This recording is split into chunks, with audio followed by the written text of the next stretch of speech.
that you have to worry about in the future if this were to pass, as far as us continuing to try to reach niche markets, because that's the entire plan, is when we get away from this. So we all, I think everybody on UPC would agree that we do recognize that we need to ramp up our advertising. That's something that's already taking place this semester, which is encouraging for us. But at the same time, as far as not being able to get huge numbers that we show in the past, that's not really like staff efficiency, but just efficiency for attending. Thank you. Senator Williams. Yes, I have a question for either suggestion Karen Lewis or if you'd be willing to do both also. There was an article that ran in the Daily Nebraskan about, I guess, the Bourbon Theater and its interaction with UPC.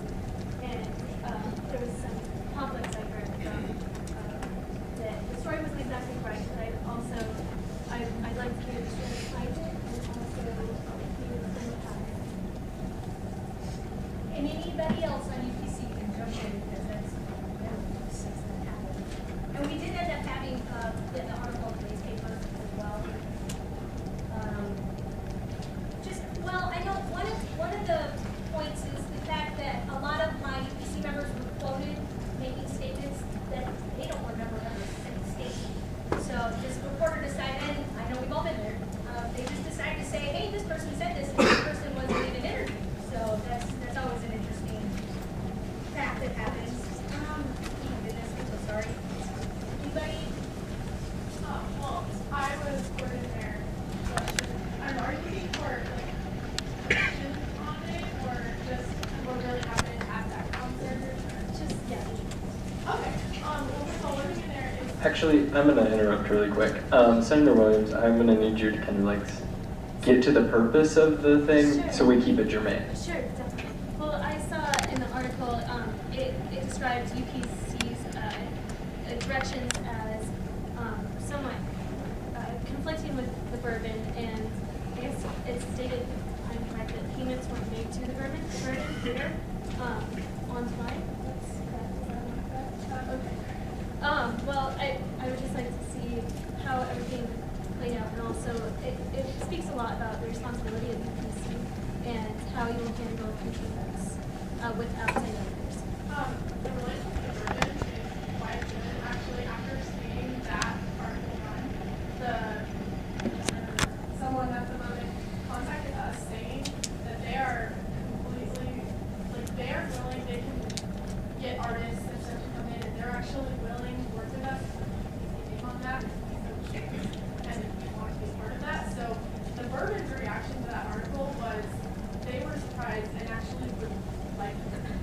And I think maybe a misunderstanding is when the reporter asked me questions, I hadn't gotten a quote back from the Bourbon, because the way it works is you're charged rent, and then you have so many different fees that'll happen, and then you have ticket sales, and so the Bourbon takes the time to figure out, did you make enough money off your ticket sales to cover all those costs?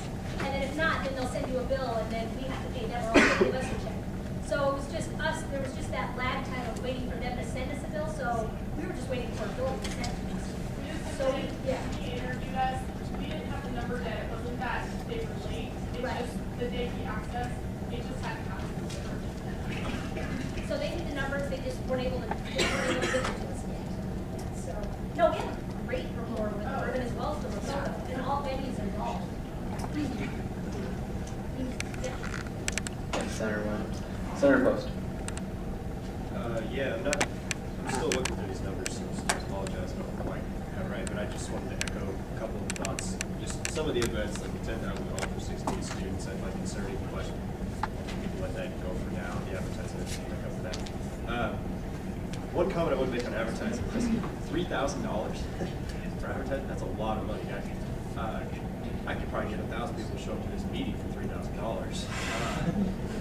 That's a lot. Spending more money is not necessarily the way to get more people to show up. It's got to be targeted. We all know this. I just kind of want to bring that point out. That increasing the ad budget doesn't make people show up. It's doing it right that makes people show up. Otherwise, this group has, as a Senate, we have no institutional memory. The turnover is pretty good every year. So I just kind of wanted to highlight that. what happens next year when we spend this money and then we come back and they say, well, we didn't get the big acts, things didn't show up. But hey, give us more money next year and we'll keep going. I just don't want to see a ratcheting effect of that. I kind of just want to make sure I know I won't be here next year, but probably a lot of the same people won't be here next year, so maybe nobody will remember that. But I guess I would hope that UPC would consider this increase and then work with what they have for a few years, since it's pretty substantial. Don't just come back and ask for another $40,000. So, Senator Derringer. If you're Melissa or the question, concerning just making ethical decisions, I realize like Carson, you're a really talented guy, and I was like, I believe you played at the beginning of the semester for the first concert. Now, did you participate in a concert for the beginning of the semester? That was his brother. That was your brother? Yeah.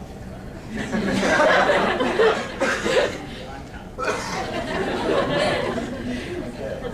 Well, otherwise, originally my question was concerning the idea of alternatives like concerning advertising, giving it to the Daily and the press. And I realize because Carson's no longer editor and founder, but when there are alternatives to spending student fee money on advertising, is there what type of concerns are usually looked at when when money's given to groups of students that are already participating? Like, would there be a problem funding money through the Daily Year if, say, a student was heavily involved with that group by chance? Well, they could give us a rate on. Yeah, we're getting a huge discount. Huge to be discount able for to advertising. advertise. Well, and also I'd like to say that we didn't allocate an extra $3,000 to our PR budget. That's been in our budget.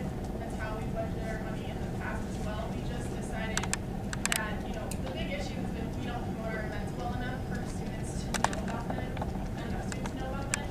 And so we really have taken it upon ourselves this semester for our future events at the end of the semester that we really want to up the PR. And so since we have that money, we decided that big PR with the money that we still have was the best way to get students to know about those events. Okay, we'll move to Senator Barker.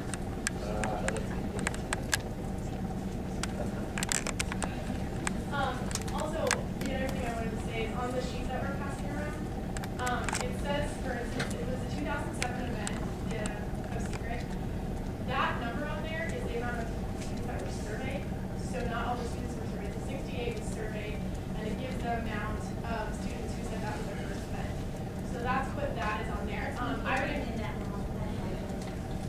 I would encourage you to look further, maybe at like 2008, 2009, especially the 2009 events, considering that's the council that we have now. So look at the last page or two more closely. Everything matters, but definitely take a look at those because those have more accurate information as to exactly who was there. And also, just the 68 was the amount surveyed, not the amount that. Chair Levy. I just want to say a couple things. Worries that UPC will keep on coming back for money over and over again, I think are unfounded. As you may or may not know, we increased the data and Nebraska budget 45% a few years ago. That hasn't, as far as I know, hasn't happened as of recently. But CFA budgets do reveal, they're far more thicker, they keep on revealing on a consistent basis what was spent years prior. So CFA members will have a great idea. I have a transition binder that I'll be passing down, so next CFA chair will have a great idea. Also taking notes of all these things that are going on. And in response to the advertising budget, I just want to create a reminder that while some are going to billboards, some are going to university buses, and that is a student fee funded thing, so it's we're essentially paying back ourselves in reality because these people are counted as revenue that is self-generated, which keeps student fees low. So in reality, it's not throwing away $3,000. It's actually throwing away far less than what we actually think. It's not even throwing it away. It's initial investment to get more people out to this. So we don't have to look at unique users. We have to look at returning users.